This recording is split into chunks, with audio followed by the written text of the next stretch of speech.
Good morning to everyone. I think we are ready for the debate. I thank Lisbon Talks for inviting me to moderate this debate on such an important and interesting topic. Turkey is a very rich country, very interesting country. I thank the guests for this panel. Ana Santos Pinto, professor at the Department of Political Studies, Nova Lisbon University.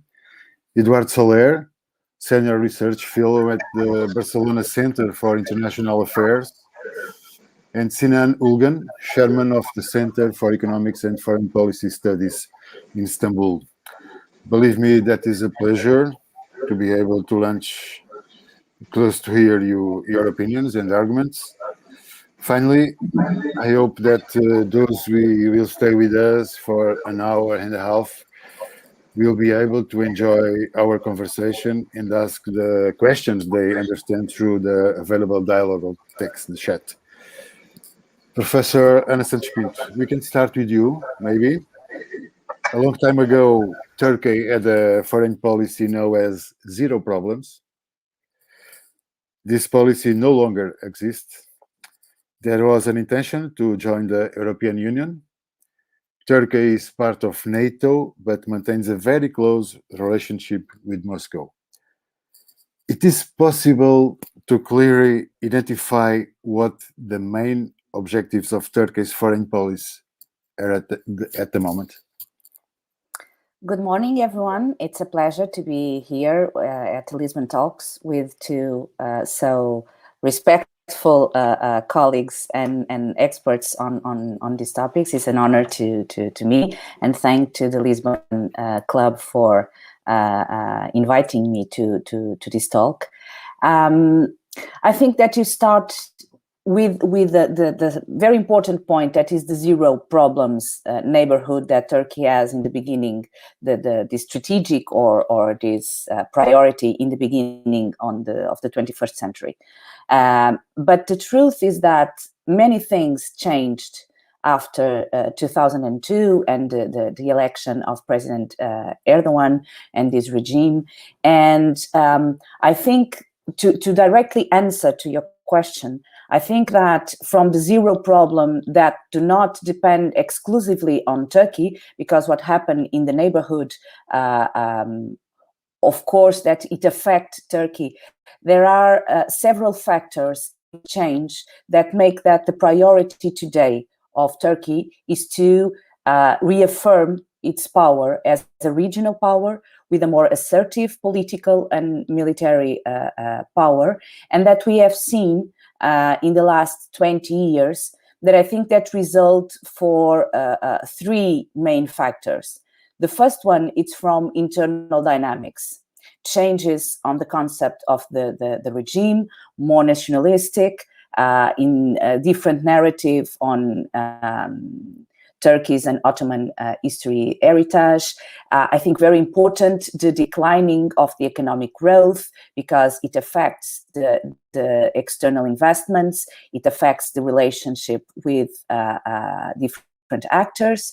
And I think for me, the most important regarding the relationship with EU, with NATO, and as a regime itself, the fragilities on the democratic regime. Not only what we saw in the coup, but also the limited freedom of expression, tight control of the media and the judiciary. So Russia moved away from some very important democratic principles and moved away for EU and Turkey and NATO for different reasons. So I think that today what Turkey wants is to affirm itself as a regional power with autonomy from European Union, sometimes with tension with European Union, we see on the refugees question, and with a more assertive position inside NATO, which has different consequences with the relations with the United States and allies, but also with Russia, as you said, and the question of the persuasion of the Russian as for 100 missile system is one of the main points. So I think what they want be a regional power, affirm with a different international position, more assertive, more autonomy, more independent of former alliances.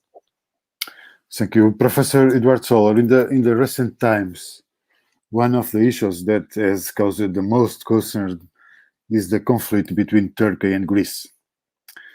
We are talking about borders in the Mediterranean, about potential resources like oil and gas, and the risk of an armed conflict. What does all this mean? It's such a conflict with the European country, a sign that Turkey has already closed the EU membership file or not? No, it's not. So, bon dia. Good morning, everyone, and thanks also to the Lisbon Club for the invitation. I don't think that's the end of the story. The film will go on. That's the first headline. So I don't think that we are, because of the current situation between Greece and Turkey and Cyprus, at a point where there is no possibility of going backwards. There have been much worse crises in the past. In 1974, I mean, Turkey occupied part of the island of Cyprus. In 1996, the two countries were almost at war because of the sovereignty of a small islet, Ifmia Kardak. I mean, it's for Spain, we had the same with Morocco, Perejil, if you remember. So I think there has always been tension between Greece and Turkey, and even more between Turkey and the Republic of Cyprus. But there have been things that have changed recently. First is the issue of the energy findings. So this could have been, under different circumstances, an incentive for cooperation among the countries around the Eastern Mediterranean.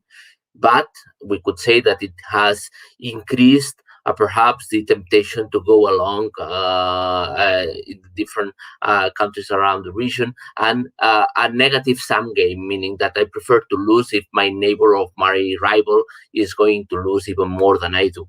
So that's, I would say, the issue of energy have changed somehow the terms of the debate. And the other aspect that has changed is the involvement in this Eastern Mediterranean matrix of conflicts, because there is not only one tension but several sources of tension, of extra-regional actors, of actors that are not from the East Med, actors such as the Gulf countries, but also France, and to some extent we could say also Russia, but that have been also meddling in this crisis, trying to work on the different enmity relations in the region for their favor. So I think it's a big obstacle. It has always been an obstacle in the relations between the EU and Turkey, and also within NATO. But I would say that the kind of situation we are right now on the East Med is not the worst we have gone through. Even we could say that few months before now, by October or November 2020, the situation was even tenser. So there has been an attempt by different parties to try at least to show good willingness. And in any case, the EU-Turkey and West Turkey relation is much broader than only the Eastern Mediterranean crisis. Thanks. Thank you, Professor. Professor Sinan Ulgan, what is the state of the Turkish public opinion regarding a possible member of the European Union? The eyes are still looking at Brussels, or at this moment the preferences go to other partners? I don't know. Yes, from the standpoint of public opinion, the EU membership goal remains popular. That's always been the case in Turkey. So, we've seen, when we look at the polls since, I'd say, the beginning of the century, almost always a majority support for EU accession. The peak of this was the year when the negotiations were announced in 2004, where we saw, support to the tune of about 74% for EU accession. Since then, that number has come down, but still, is slightly above 50%. The interesting thing, however, is a related phenomenon. When you look at the numbers, the support is there, although it has weakened. But I want to perhaps spend a few minutes on what I think are the interesting aspects of this public support for EU accession in Turkey.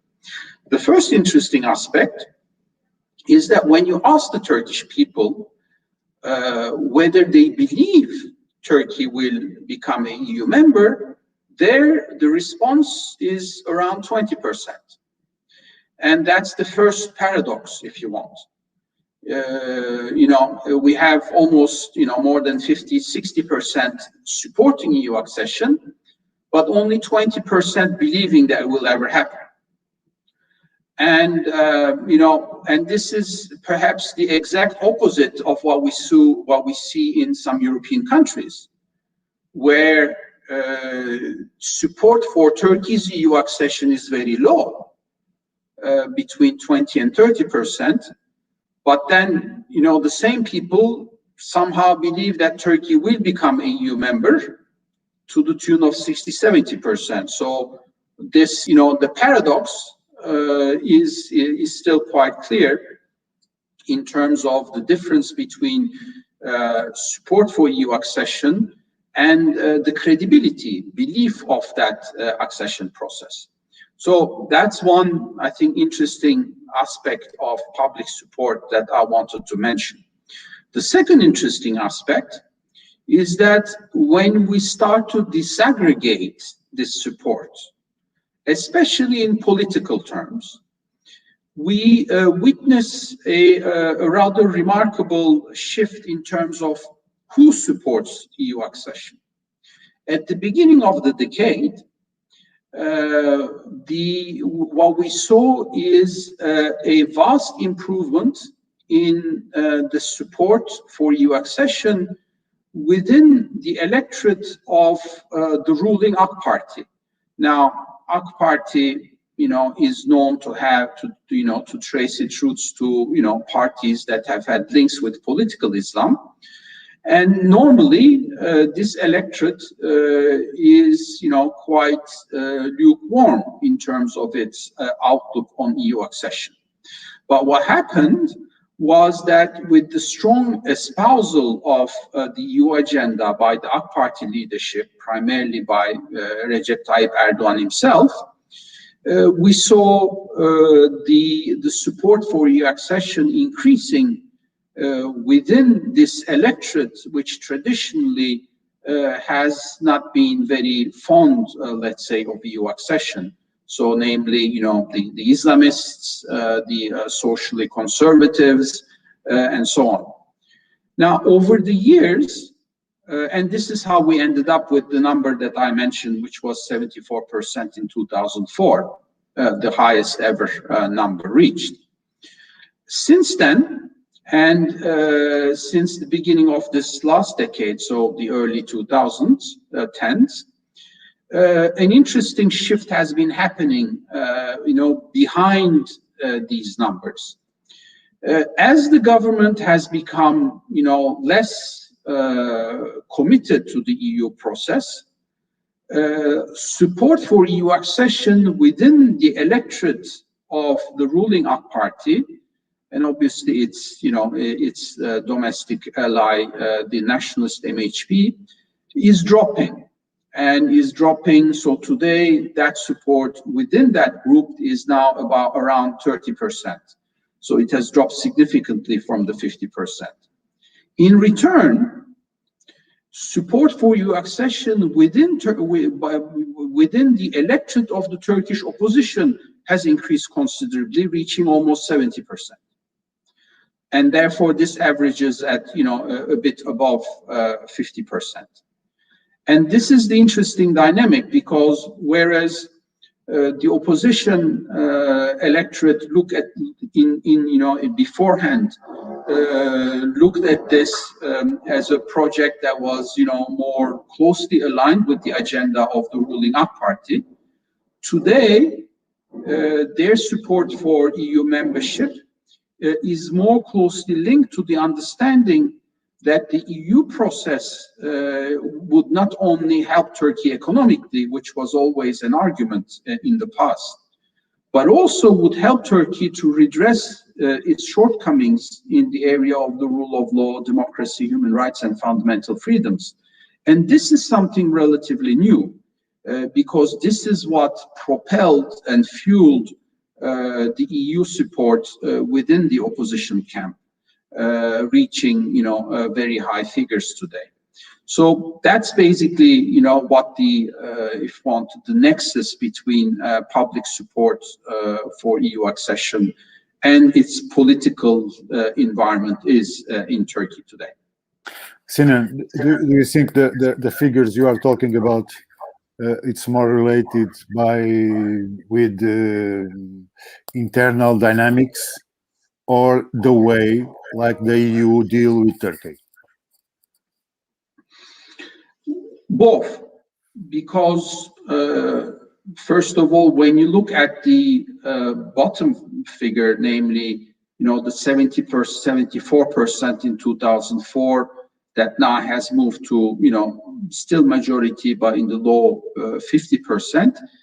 That is definitely related to, the problems encountered in the EU-Turkey relationship, the fact that the credibility of this accession dynamic has been greatly undermined, where you have, the Cyprus problem, which nobody knows how to solve, where you have a former president of France, Sarkozy, who, when he came to power, stated openly that he was against Turkish accession, despite France having, signed on the commitment to start the accession talks with Turkey back in 2004.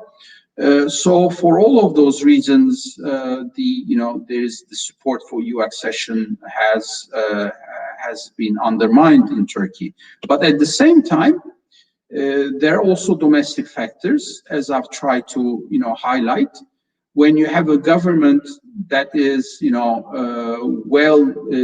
that's interested in and committed to the EU agenda, to the EU reform agenda, we very clearly see the reflection of that in terms of public support from the voters of the ruling party. So there's certainly that domestic component. And more recently, again, as I've tried to highlight, is the opposition electorate that is supportive of EU accession, because they see this as a reaction or as a policy prescription to the erosion of fundamental rights, democratic rule, and freedom of expression.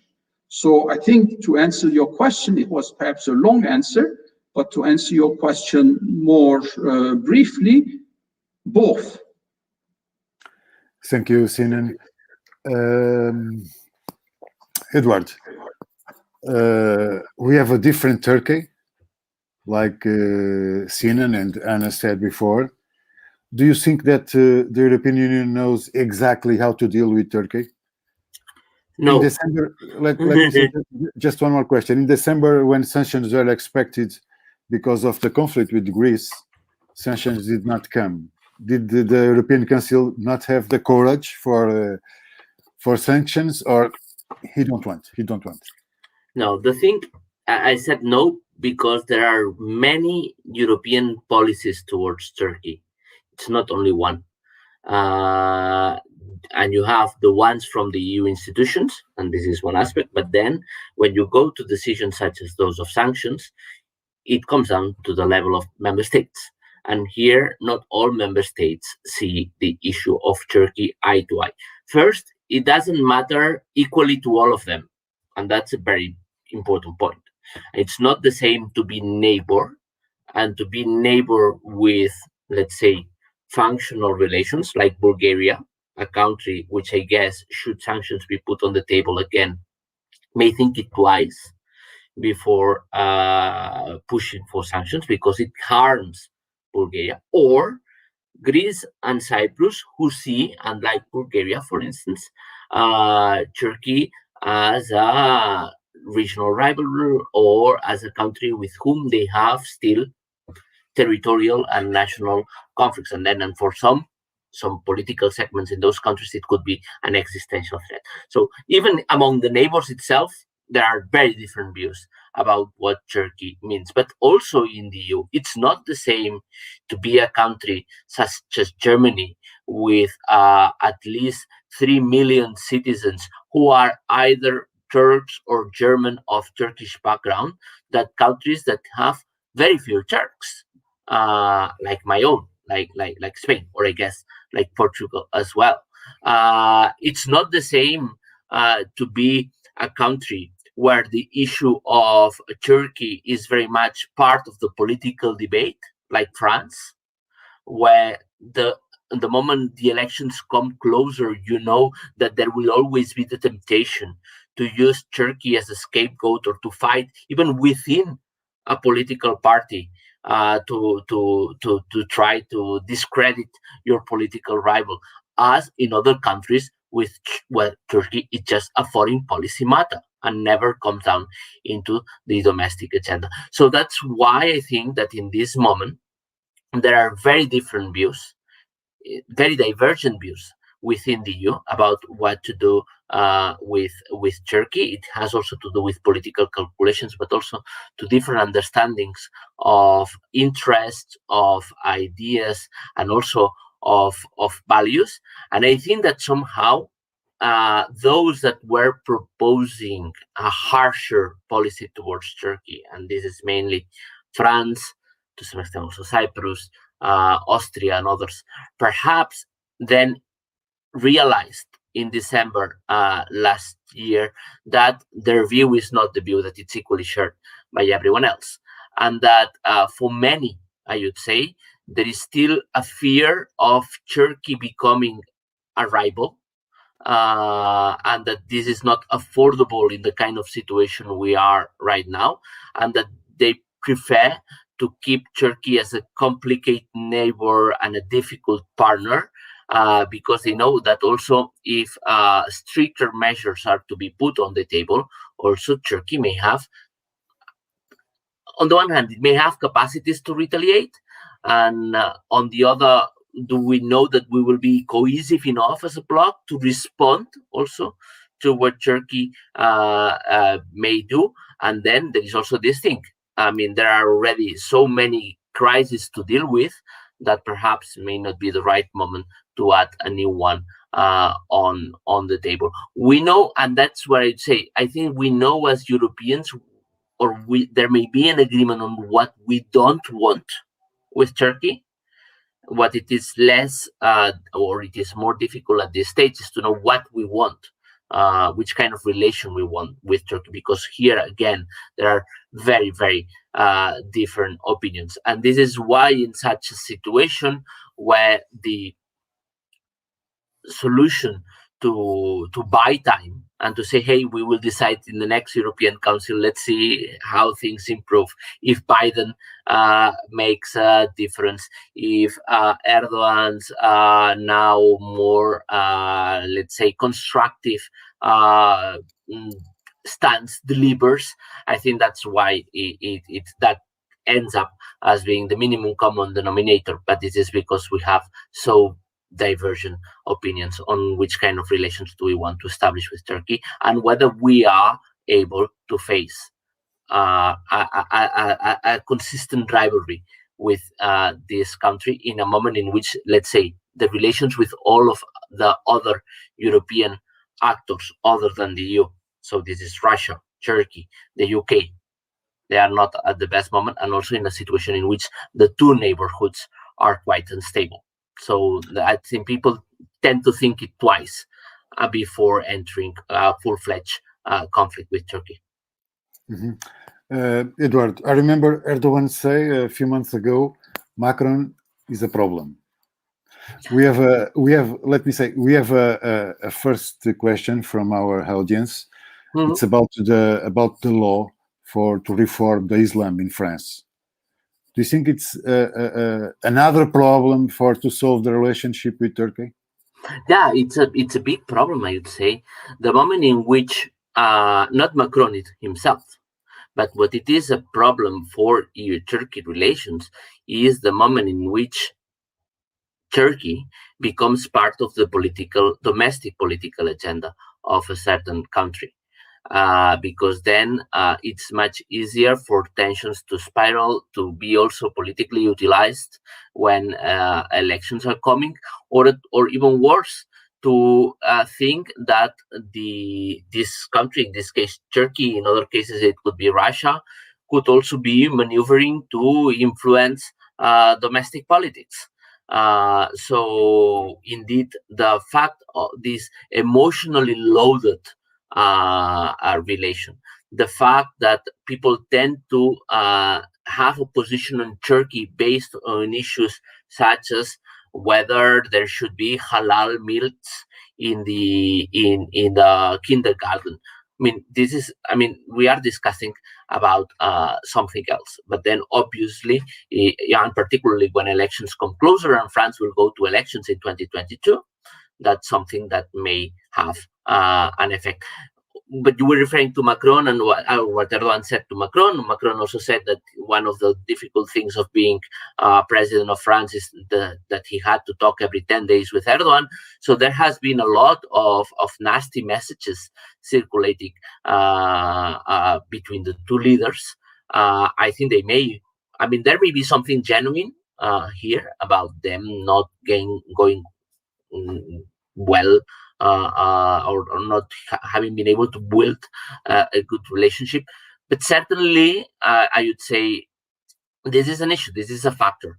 We know, also looking at the past, at the history of EU-Turkey relations, that personalities matter, and in that respect, when there is such, I don't know what Anna or Sinan may think about that, but for instance, also in Turkey, Erdogan is very emotional, and part also, of the decisions, you are able to trace it back also to moments in which he may have felt cheated or insulted or think of these kinds. So I would say that this kind of statements, we have to also take them into consideration, because they reflect this deep mistrust at the level of certain leaderships in the EU and in Turkey, in both places. Thank you, Edward. Anna, I don't know if you want to say something about what we are talking about, but I have another question. I don't know. Do you want to say something about what we are talking about? Yes, I would like to pick on two things that Eduardo said, that I think it's very important to understand the relation between EU and Turkey and the position of Turkey.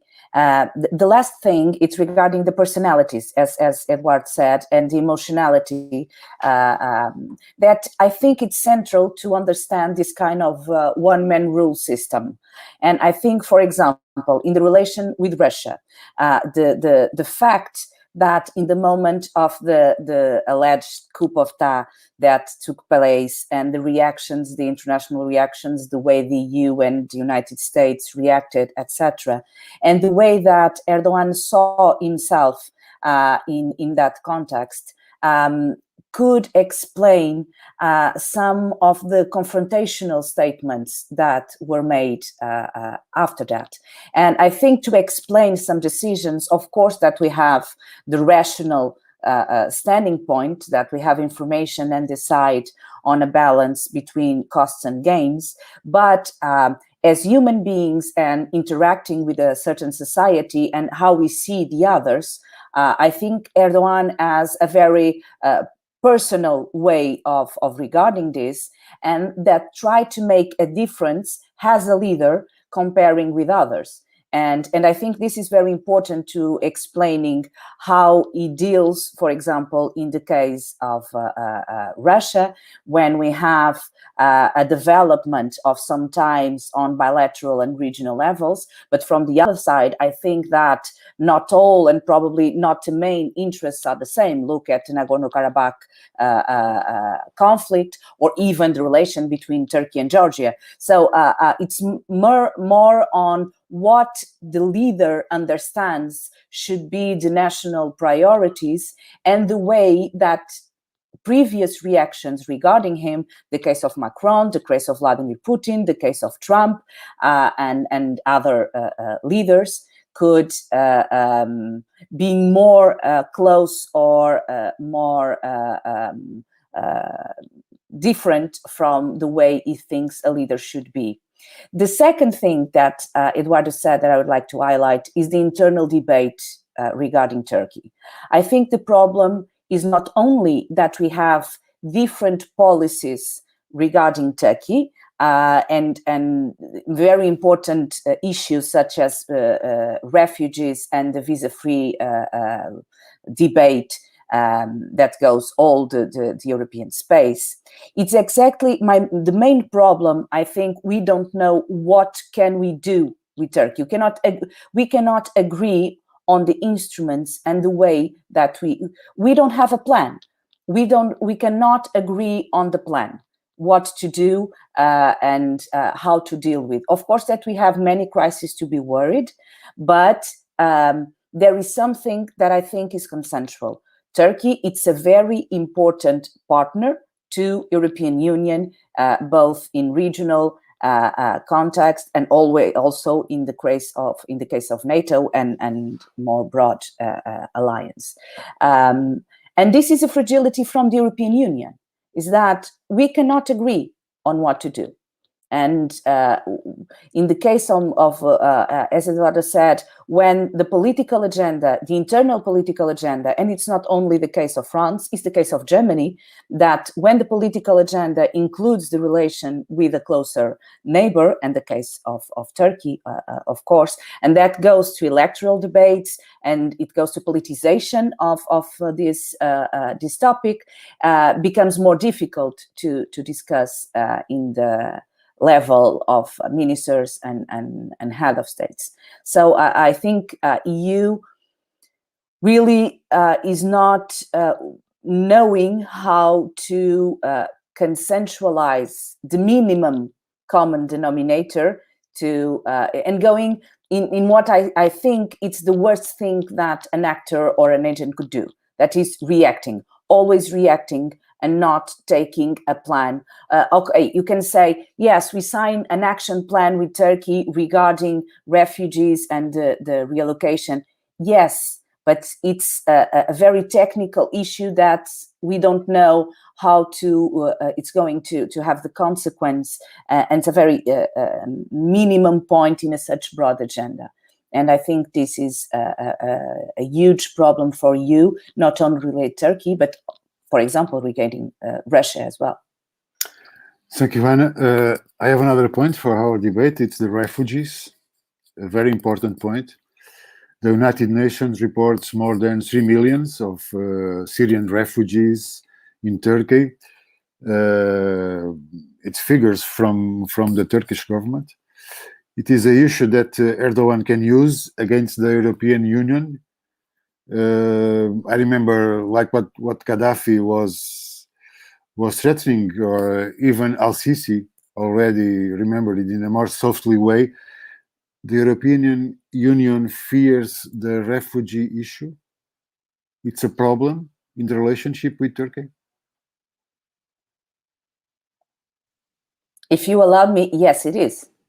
And we see how the EU reaction, if you remember last year, we have a moment when Erdogan said, I'm going to stop controlling the fluxes, and you see the reaction of the European Union, as well as the EU-Turkey declaration from March 2016 that become it's not an agreement because we have different levels of diplomatic documents, but the question of resettlement, the refugees, the internal importance of refugees inside Turkey, and the way that Turkish government and Turkish president know that they have a negotiation leverage with European Union regarding this topic. I think we pass from what we call a migration crisis, and I have the problem with crisis because the numbers, if you're going to do proportional comparisons, we really need to be very common sense on what a crisis is. We have a crisis responding to the numbers. We don't have a crisis numbers when we compare, for example, with Jordan or compare with Lebanon. And Turkey became don't forget this week we are going to have the 18th year of Iraq conflict, and Turkey begin to receive Iraq refugees. Then today we also have the Syrian conflict anniversary, if you can use this expression, and then Turkey received the refugees. And in such a moment, the European Union on March, after the numbers in 2014-15, it's I need to stop outside my boundaries. And this agreement said, stop there, and we are going to pay you to solve and help to resettle some refugees, which not only inside member states and civil societies, but also in the European Parliament, raised very important issues regarding what to do and the status of international law regarding refugees. So I think this is one of the main topics, exactly because migration are a huge topic inside European Union, not only for Turkey, but on general sense. And it's a politicized topic in every country, being from our talk for people, for citizens, being a refugee or being an economic migrant, it's not different on the arguments. And that is why I think we have some pedagogical role to do explaining the difference between the two. And at that moment, when we are between 2012 and 2016, the European Union did a worst job on explaining the difference between someone that need international protection because they come from violence and persecution, and people that come from economic circumstances and looking for a better life. And this is very different on the basis of principles and values. And Turkeys know that the numbers that they have, it's a leverage, a very huge leverage, not on opening only the borders, but the consequences that it has inside the political debate in all member states, without exception. Thank you. Yes, Edward, do you want to say something? Yes, to complement what Anna said. Here, the EU was also terrible at showing how weak it was, and also how afraid it was. I mean, you should then go back and read the statements of 2015 and 2016 with Mark Rutte, the Prime Minister of the Netherlands, comparing to the situation with the fall of the Roman Empire, and having also commissioners saying that this was an existential threat to the European institution building in terms of also the freedom of movement within the EU. So we really panicked and we made it very evident to anyone, not only Turkey, to try to use and abuse from this fear. And that's why nowadays it's not only Turkey using migration as a bargaining chip, but also almost any other country who has borders with the European Union, including our neighbor Morocco, who also uses migration also as a bargaining chip in the bilateral relations with Spain and also with the European Union. So Turkey, in that sense, it's not alone. But there, I wanted to also to add another point, which is I think that there has been a lot of hypocrisy on the issue of refugees and migrants. I mean, as Anna was saying, Turkey, it's a country, and the Turkish taxpayers are hosting 5 million people, providing health and education to 5 million people. And this is commendable. And regardless of what we may think about Turkey or about Erdogan or his party or his policies, there is something here which also sometimes comes at a cost, as a societal cost of part of the Turkish population. Say, hey, why do you provide so many support to those refugees and not to us? We saw that also in the local elections.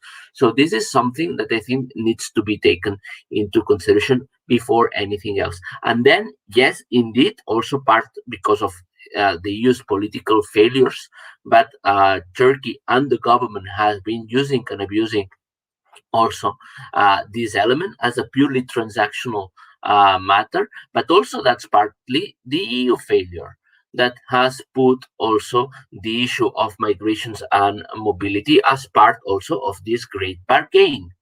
And where we are conditioning, there are things that shouldn't be conditioned now. Meaning, if Turkey is doing something that we consider that it is good, that it's providing health and education to people, and we believe that our neighbor or our partner needs support on this, should be given and only conditional to the quality of education or the health system provided, and obviously transparency and everything else. But that's the same also with mobility of Turkish citizens towards the EU.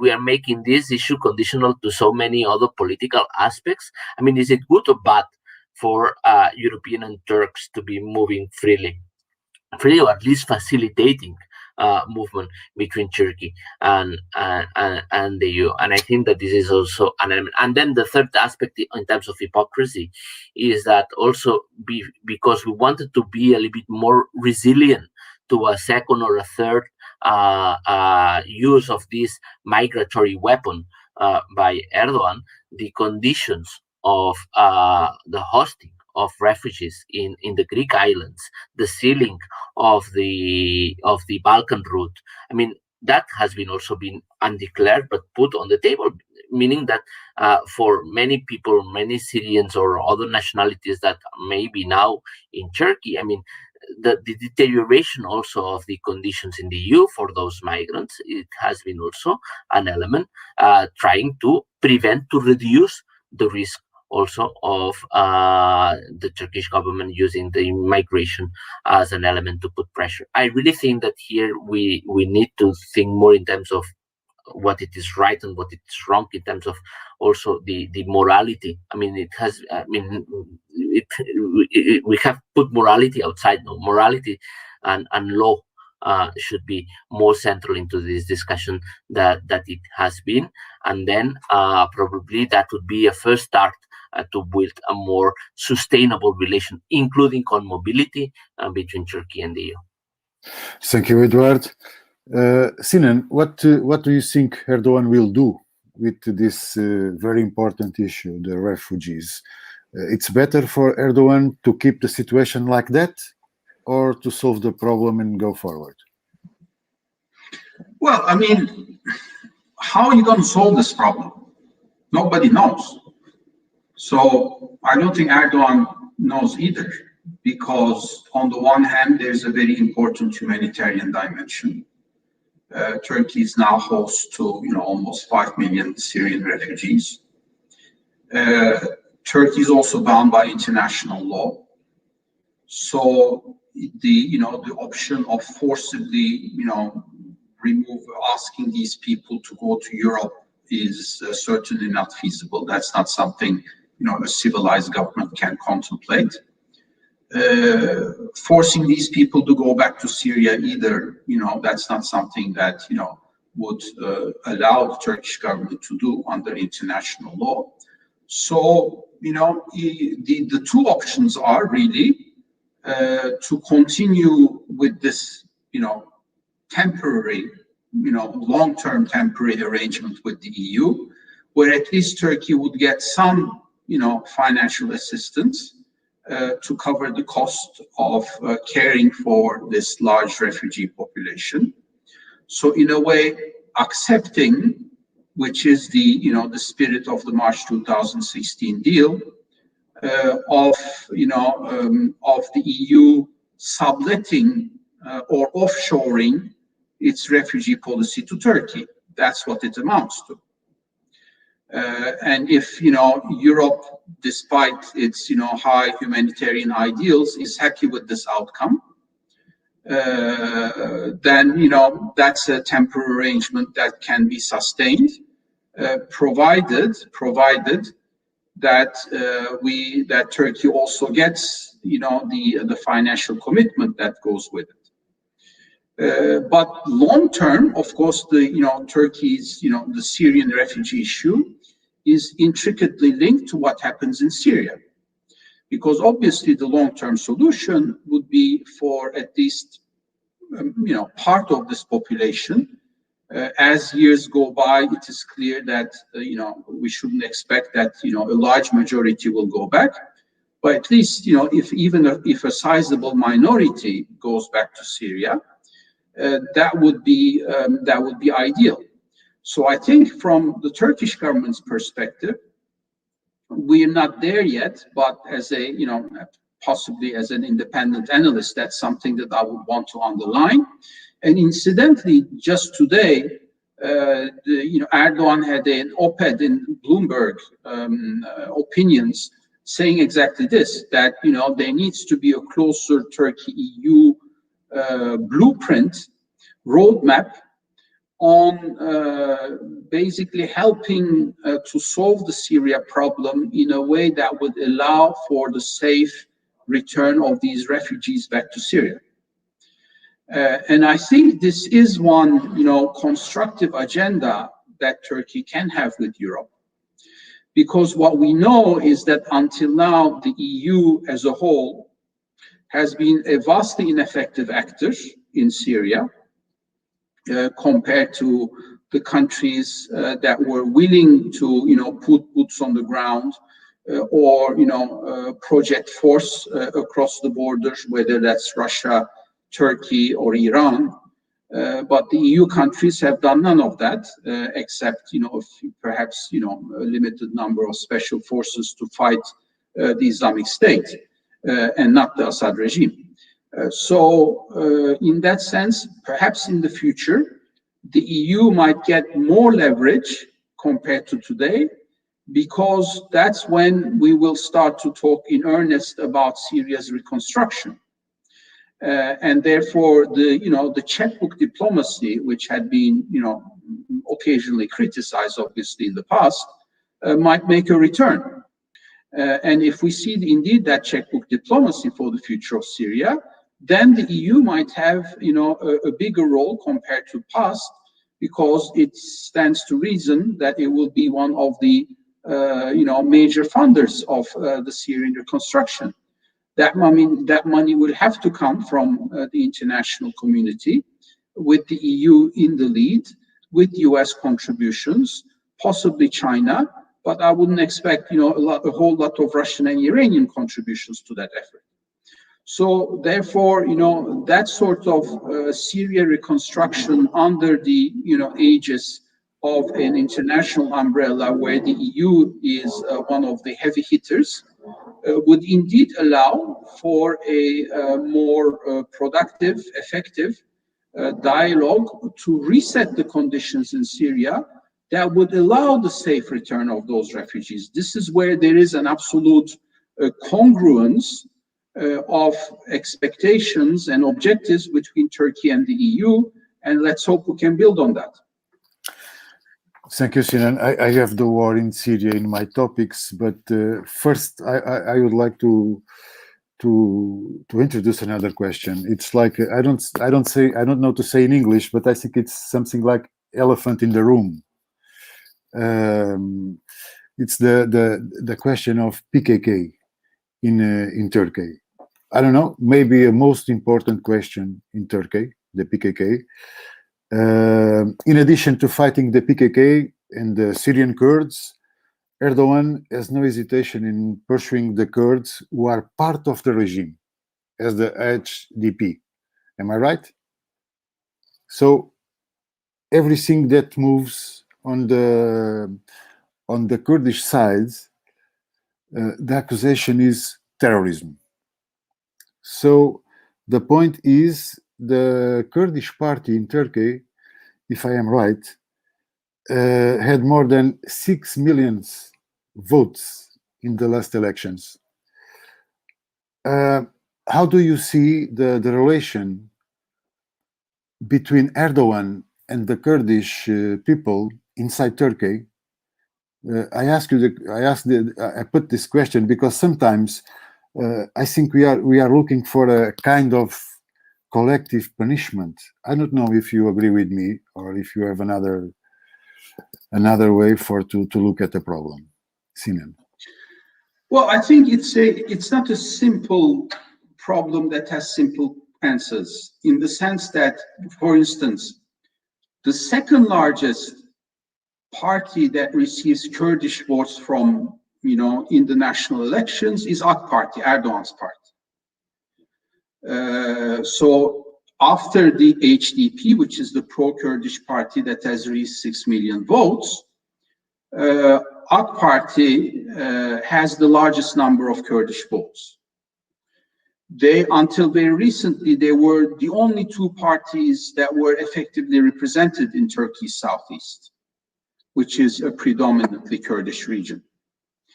So that's why I say it's not a simple problem, because yes, Erdogan is trying to subjugate the pro-Kurdish HDP,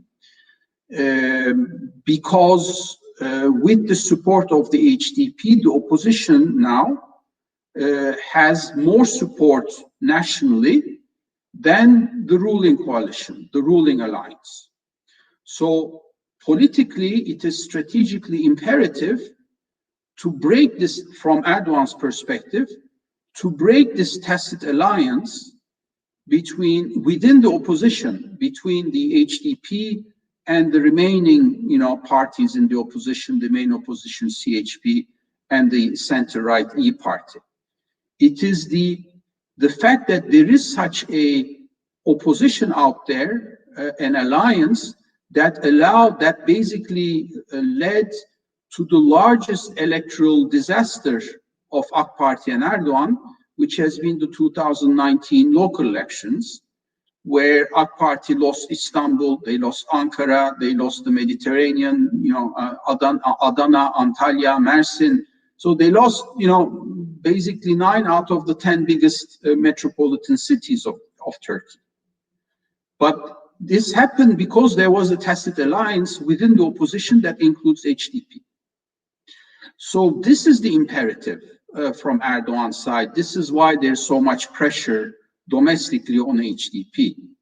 But where I think differently is that because HDP is not the only representative of the Kurdish constituency in Turkey, it would be wrong to think that this is directed necessarily against the Kurds. This is motivated by something else, which is to break the unity of the opposition alliance, which includes HDP. And one way to do that is to use, security arguments, is to use terror-linked arguments to essentially brutalize the HDP, possibly leading to its closure, which in itself is not a solution, because then you would have another party to collect those votes. Those votes will not disappear. But nonetheless, this is the background of what is happening nowadays in Turkish politics, especially as HDP is concerned. Thank you, Sinan. Hannah, do you want to think something about this? Do you think the arguments, Sinan said, the arguments from Erdogan, the Turkish president, he's crossing the red lines when we think about human rights and we think about democracy? They are crossing the red lines or not? Well, I think that as a democratic regime, there are very worrying signs from Turkey, to say at least. I think the question of the freedom of expression and the traditional division of powers, namely the judiciary and the legislative, the separation between two, what I mean is having a judiciary pillar in the democratic regime is absolutely essential. And I think we all in this panel know fellows, colleagues from Turkish universities that had problems regarding the regime in the last years for one reason or the other, regarding freedom of expression and the relation or any alleged political relation that it could have. So I think that this is I completely agree with the argument of Sinan regarding the internal debate and the question of breaking the opposition and the question of the parties that make this opposition coalition, and this is a strategic move regarding from Erdogan. But I think that in the long term, what the regime in President Erdogan vision for the society, it's much more damaging in the way that how the society is going to structure itself. And I really don't know internally, and probably Sinan or Eduardo could comment on this. But this question of, for one side, being a polarization between the ones who are and need to be with the regime for a question of survival and political alignment, and the other, the putting the focus on security to say, I need to maintain and put his regime more robust in order to save the society and to implement his vision. I think it could have medium and long-term consequences in the Turkish society. It's not only the question of the political, the short political calculus, it's something more structural, at least the way that I see as a consequence of what is happening in the Turkish regime in the last years. Thank you, Anna. One of the problems in the region, of course, it's the war in Syria. 10 years of war in Syria. Right now we have a situation in Idlib. Nobody knows how to solve the situation in Idlib. Turkey is fighting in Idlib. Turkey has a military presence in the north of Iraq. So what this means for the peace in the region? What is the main goal with these 2 points of the external politic of Turkey in the neighborhood on the south? Military presence in other countries. What this mean for you, Eduardo? Well, it means that Turkey wants to have a place in the table when deciding the future of Syria and the future of the Middle East. That's very clear, not only because it wants, but because it has the capacity to make changes. And events have shown those in Ankara that may have a more assertive, aggressive foreign policy, that they could change facts on the ground. And I think that this is an element that we need to take into consideration.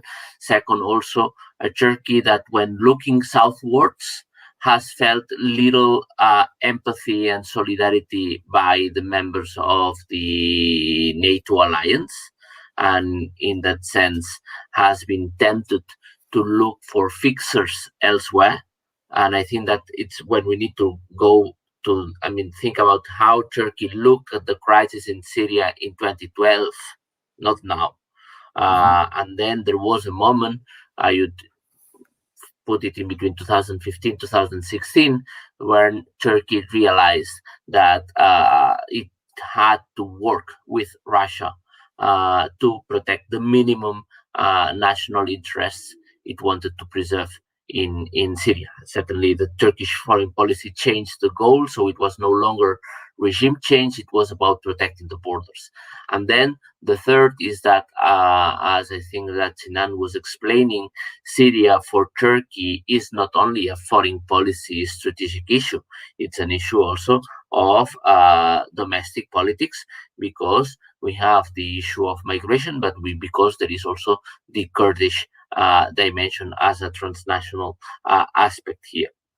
So basically, I think that to sum it up, that Turkey has the means and the capacities to impact the course of events in Syria. And I think that basically we're in a situation in which Turkey aspires to have a say in the future, not only of Syria, but also of the region as a whole. And here it's what Sinan is saying. I mean, obviously, as Europeans, we also aspire to shape somehow the neighborhood, because we know that it is going to impact us, and we have not been able to do it really well. And some of the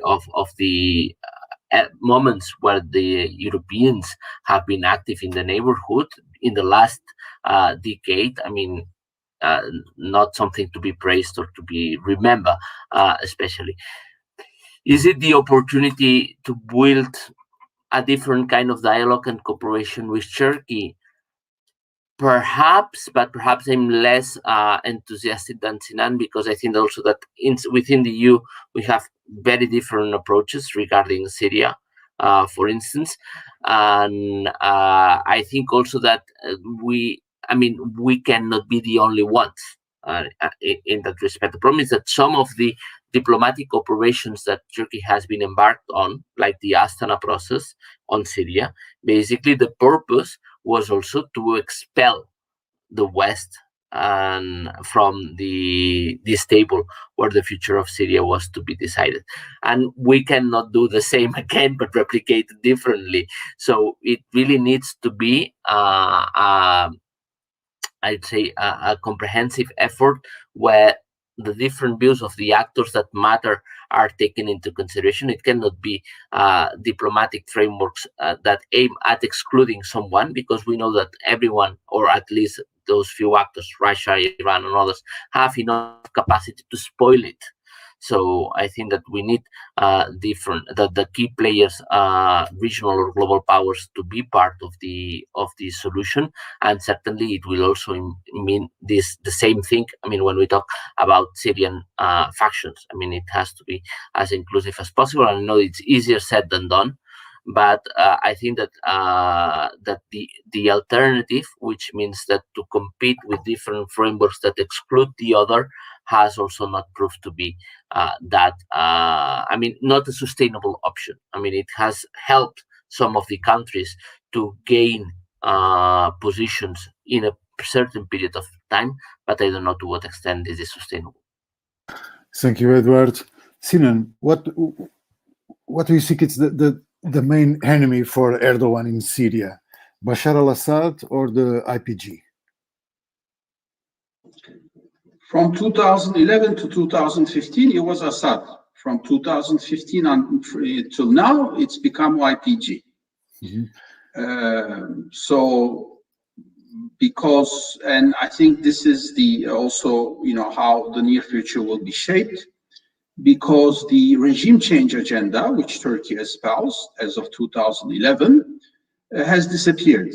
It has disappeared with Turkey's partnership with Russia and Iran as part of the Astana process.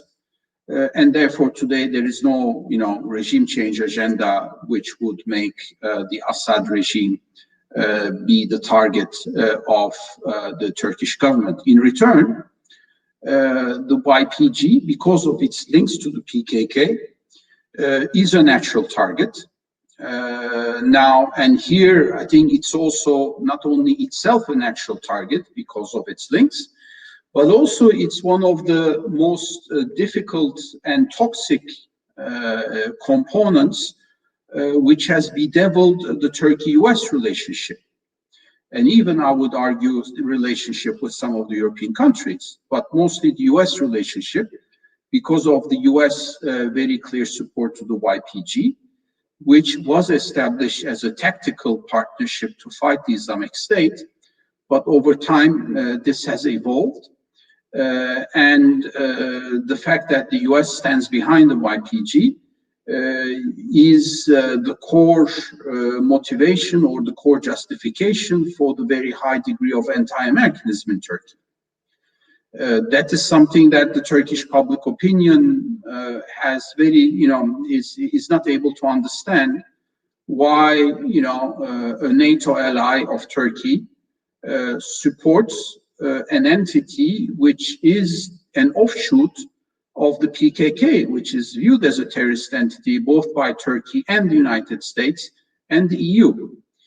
That's at the root of the, of the big erosion of mutual trust between Turkey and the United States. So the YPG issue is not only important in terms of the future of Syria, but it's also become a very toxic component of the Turkey-US relationship. Sinan, for our audience, and before we talk about the new administration in the United States, can you explain us the difference of the relationship between Turkey and the Iraqi Kurdish, and between Turkey and the Kurdish in Syria? What is the main difference? The main difference is that traditionally, historically, culturally, these are different groups, and politically.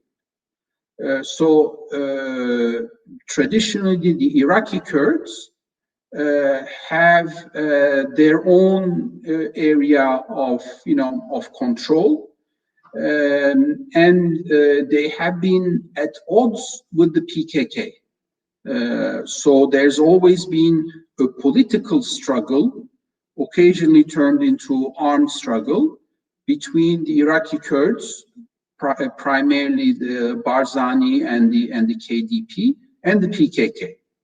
So therefore, since 1998, Turkey's own relationship with the Iraqi Kurds has been normalized. So today, when you go to the region, all the construction is done by Turkish companies. It's it's an open market for Turkish goods. So Turkey's economic influence is there, and there are trade links and energy links, more particularly between the Iraqi Kurdistan and Turkey, the KRG region, the Kurdish region in northern Iraq. Whereas the PKK, obviously, it's a different matter. That's viewed as a terrorist entity, and their zone of influence today is in Syria, in particular with regard to the YPG, but also because when you look at the PKK itself, it's a mixture in terms of nationalities between Turks and Syrians of Kurdish origin. So that's another reason why there is this linkage with the Syrian YPG. Thank you, Sinan. I think we have 20 minutes for our debate. One of the most important questions is, of course, the new administration in the United States. Hannah, what do you think, how the new American administration can or not influence Erdogan? Well, I think that if the relations between Turkey and United States have become complicated in the last 4 years, and looking again to the profile of President Trump, I think that the Biden administration will be more bold on the questions of principles, values, and the narrative on democracy, human rights, fundamental freedoms, etc. So I think that on the question of dialogue and political dialogue, it's not more positive that in the previous administration. But on the other hand, I think that it's very clear that for United States and for all the other actors, that Turkey is a part on needs to be a part on the solution for the Syrian conflict. So I'm really very skeptical on the Biden administration foreign policy, because I think that there's a lot of internal questions in the United States to solve. And for example, I think a bigger priority will be the relations with Iran and the relations with Saudi Arabia. And inside NATO, the dialogue, it's very, very difficult. And it's not difficult today. It's been difficult for many years. As you know, NATO decides for unanimity. We have a problem of information sharing, and we have allies that, has been said in this debate many times, don't trust in each other. So in the political dimension, more than in the operational dimension, but on the political dimension of the Atlantic Alliance, things are very complicated. And I think that the North American administration, Biden administration, looking from the main axis of what could be its foreign policy, will look to the Atlantic Alliance and at least the discourse in the Atlantic Alliance being less confrontational, and Turkey will be seen in this topic, although it's more larger than the Atlantic Alliance, for example, but related. As I said, the business between Turkey and Russia regarding the S-400 missile system has been seen as a risk to the alliance and to NATO's missile defense architecture. And that is a partner, an ally of NATO, using a different system on one of the main topics of the defense of NATO. And this is a confrontational position that, for example, has consequences on the program of the F-35 project in the United States. You see, okay, you are talking about technical military issues. No, we are talking about cooperative projects and things, because NATO, it's a political and military alliance. And this is the most clear sign of the substitution of international cooperation for unilateral moves and a more confrontational and independent affirmative stance of Turkey. So, but I'm really skeptical of what will be the results and efficiency in the Biden administration regarding foreign policy and mainly on the Turkey level. But probably this, I'm pessimistic the way things are said and then how things are done. Anna, and about the YPG, what do you think Joe Biden can do? Well, one of again, the question of trust, and I don't know if it was Eduardo Arsinan that talked about Erdogan and Turkey and Turkish citizens feeling like a little betrayed in the way that some of the NATO allies dealt with this question of the IPG, but. Again, I think that it is not possible to look to Iraq conflict, Syrian conflict, and Turkey position without knowing, and thanks Sinan for explaining the differences, because sometimes when we look to this topic, we say, okay, all the Kurds are a homogeneous group, and everyone defends the same thing and they are all with the same interests. And that is not true. We are talking of a very complex network, which the allies and the interests are changing on the context. And for example, the question of the difference between the Iraqi Kurds and the Syrian movement and the international recognition, it's very important to understand how complex this is and how difficult is also Turkey's position in this question. It's not, I completely agree that the European Union is more than absent, and I really don't know if it has the instruments, the will, or the plan to be more than the host of the Syrian Friends Conference and pay for some humanitarian help. I really don't see much more than that. But on these very concrete steps and on these very concrete topics, we need to look with the idea that is not simple. On the other hand, it's complex, and they are friends in a way and in a topic, and not so friends or even enemies in another one. And this just make us very difficult to explain how a small place could be so different as northern part of Syria, Iraq, and southern Turkey. Thank you, Anna. Edward, what do you expect from Joe Biden, particularly about this point? I think we cannot forget the YPG was an important ally in the fight against the Islamic State. So, what do you want from Joe Biden?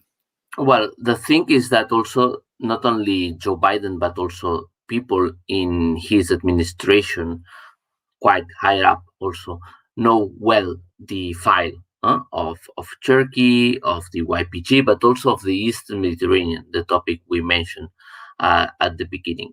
So in principle, we should expect an administration that has a certain view, a certain position regarding all those topics. But one which, unlike, for instance, some people, I would say, in Nicosia or in Paris, don't perceive Turkey as a rival per se. It's a difficult partner. That's a very difficult partner. But I think that there is not this perception that Turkey and the US are competing, and that one wants, it's trying to play against the other. I don't think that we've reached that level also of animosity. At the same time, it's also an administration that has told us that wants to revamp the existing alliances it has. So this comes back to NATO. So yes, it would be then an administration that has some issues with Turkey, that doesn't see things eye to eye with Erdogan, that there may have been elements in the past where they have clashed, but which does not perceive the other as the rival, and also as an element that if this animosity was to grow, then hampers or it's really a big obstacle in this attempt to revamp the transatlantic relation and NATO as an alliance. So and then there is the third leg here. So we have Turkey, we have the US, but what about the rest of the Europeans, about the EU? And here what it is interesting as something to take into consideration, I think that we've discussed that with Sinan in the past, is that we see that very often in this triangle, when the relation between two elements gets strained, then both tend to look at the third one in a more constructive manner. So this is something to take into consideration. Probably in the moment in which the EU-Turkey relations were tense, that's why it was so important for Erdogan to have this good relation with Trump. But it may also be that if US-Turkey relations were to be strained in the future because of Syria or others, that may mean also that the EU could try to play a role here. I mean, we've seen it in the past in several occasions, situations in which Turkey cannot afford and does not want to be in bad terms with both the EU and with the US. So I think that this is a moment also where that means that it is critical to reinforce this dialogue between Washington and the European capitals, trying to have a plan. What Anna said at the beginning that we don't have, we should have at least a plan to be shared also with the US, and a plan which I think, if one takes into consideration the intensity and density of relations with Turkey, between the EU and Turkey, is not one that wants to have Turkey as a rival. It's one that needs to engage with Turkey and to define then how to engage in a more constructive manner. Thank you, Edward. Sinan, what do we expect from the new administration with the President Joe Biden? Well, we're trying to understand that, and I think the Turkish government is also trying to understand that, to tell you the truth, because this is a quite a unique moment in Turkey relationship, in the sense that every time there was a presidential change, the Turkish president would get a call from the new president. This call has not come so far, and this in itself, we are almost 2 months away from the 20th of January, which means 60 days.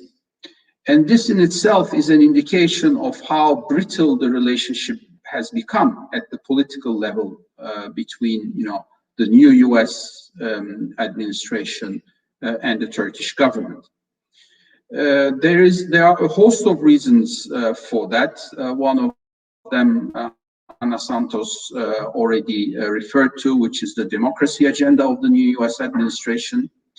Another factor is the good relationship that Erdogan had with the former US President Donald Trump, and the visible support that Ankara gave to Trump before the elections. But the third one, and I think this is perhaps even more important, is I think when the US government looks at the world, their understanding of what their challenges are, what their priorities are, is still very different from where we sit and where we look at the world and the way that we see the United States of America. Sitting in Washington, the world looks like yet one more time like a bipolar universe, where you have a system of autocracies led by China that is in a competition with a system of democracies to be led by the United States. That seems to me the worldview, again, very simplistically, but the worldview that dominates in Washington today. And in that worldview, Turkey, or even more broadly the Middle East, does not have the type of political influence, importance that it used to have in the United States, because it's not about the Middle East anymore. It's not about the challenges in this region anymore. It's mostly about how we contain China and how do we build an alliance to contain China. So for all of these reasons, the Turkey-US relationship has moved to a new and a rather imponderable stage. I say imponderable because this is a new set of conditions which have an impact on the relationship, and therefore where we move from here is certainly going to be quite difficult to ascertain, because we are stuck with a number of grave, I would say, problems, ranging from the US YPG support to Turkey's decision to purchase the S-400, from the future of Syria to how we look at the Eastern Mediterranean. And I think the we haven't discussed it, a whole lot, but I think this is also a frame of analysis that should, where EU policymakers should reflect on, namely, what is going to be, is there a role for the EU in this new world where the Turkey-US relationship is going to be very different than in the past?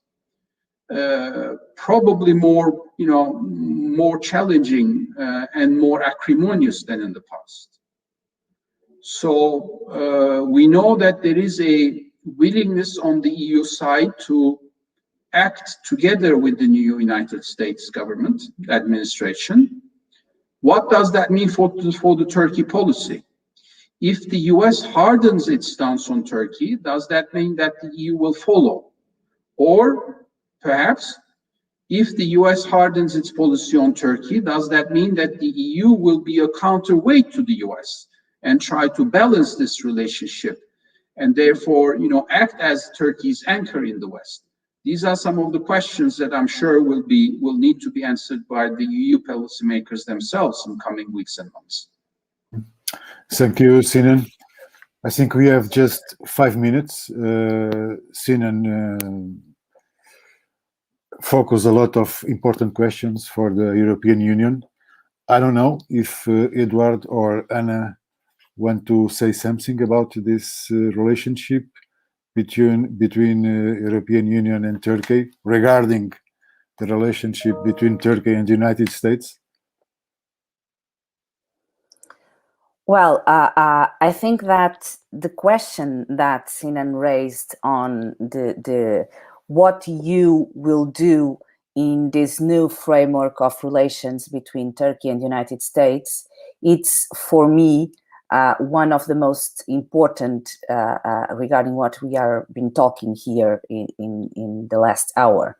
And I'm sorry to go back to one of my first arguments, but I would like that EU had a plan on this, and I don't really trust that this plan exists. Worse than that, I don't even figure that the EU member states, and this is something different from the EU institutional apparatus that can provide analysis and think tanks and all that. When we go to the EU Council or the European Council on Ministers or Head of Government, and we need to decide something, I don't know that we can agree on an answer to Sinan's questions that are so important. And the question of how do you, if it's going to align with the United States or it's going to balance the relationship with Turkey, this for me, it's the $1 million question on what you will do. I have my own analysis on this, but I don't on the political sphere. I don't know there is even the agreement on this strategic plan, on the position that you should have. But I will tend to say I'm not going to guess the future, but I will have to admit that EU will be in the middle as always. We'll try to look and reinforce the alliance with the US because they need this partnership. But Turkey is also very important for the EU for internal questions in the member states. So we'll be, as always, in the middle and try to be the best discursive actor in the international system, but the worst on acting and operating with results. Thank you, Hannah. Edward, your notes, please. No, here I would also say that Turkey means very different things for the US as compared to Europe. the intensity of the relation is not the same. The density of economic relations, of interpersonal relations, let me insist on that, it's not comparable, which means that also, despite all the political noise, I think that if people were to sit down and draw the plan that Anna was referring to, European leaders would have to assume that it is also in our interest, or that it's against our interest, should Turkey collapse economically or on security and so on. We cannot afford that. I mean, they are too close to be too interrelated with us, which means that it gives I'd say a different approach to the world view, one that the Turkey view, as compared to those that may be sitting in Washington. And what will this mean? Well, I think that in that respect, the EU can be pragmatic, also because of the differences that we've been discussing, but also there is an element where the three may be converging, which is the issue of NATO. Because even if each of us means different things, I mean, in the three vertex of the triangle, I think that there is at least a minimum common denominator, which is that no one wants to leave NATO, and everyone believes that their national interests may be better protected if NATO is solid enough. So that's probably one of the last opportunities also where more converging strategic dialogue may happen. And there will be lots of political noise and many landmines that are planted ahead of us. But I think that, I mean, we don't want the other to collapse. Also for Turkey, that would not be convenient for the EU to collapse. And I think that there are at least some common institutions where there is still a work to be done. Thank you, Edward. Sinan, I don't know if you have a last note. Very short, please. We are finished our time.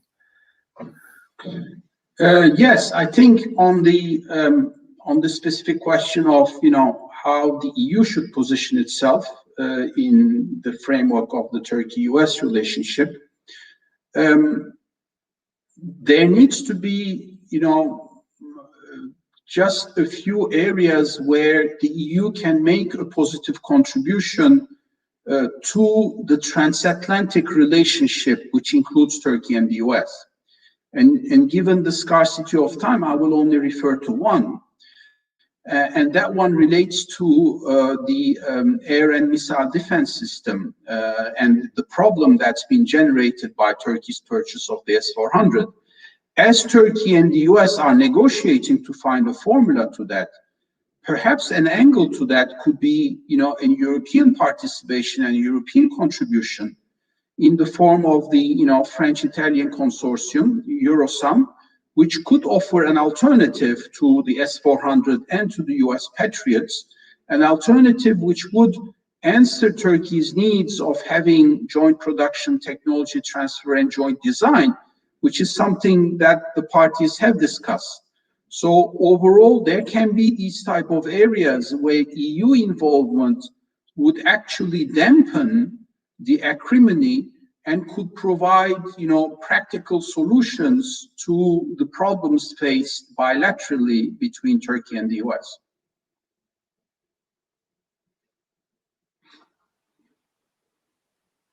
I think we don't understood your last words, because the connection was not right. Yeah, I mean, I wanted to summarize what I said by giving the example of the European air and missile defense system, where I said that there would be areas where European involvement and contribution could help also the Turkey-US relationship and ultimately strengthen both NATO and the transatlantic bond.